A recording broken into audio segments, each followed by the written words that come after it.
Abi sen de bir bakar mısın? Tamam. O ne? Aldım. Geniş mi oluyor? Bana söyle ben size vereyim. Ana alıyor. Ana alıyor. Ana.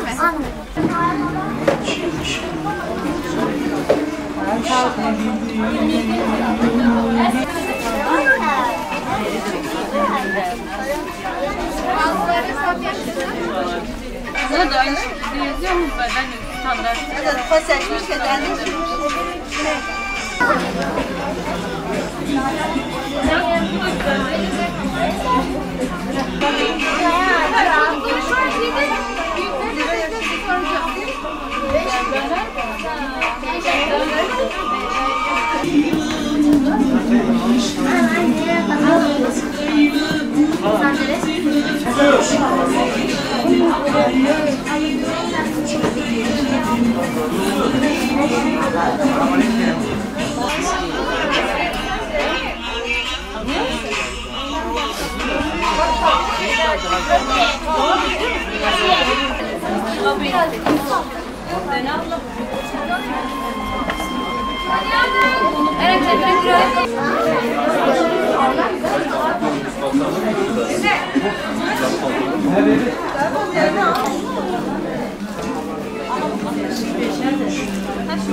Umut Kervanı olarak Van'da yüzlerce çocuğumuza giyim yardımında bulunduk. Bunların içerisinde yetim, öksüz ve mağdur aile olmak üzere.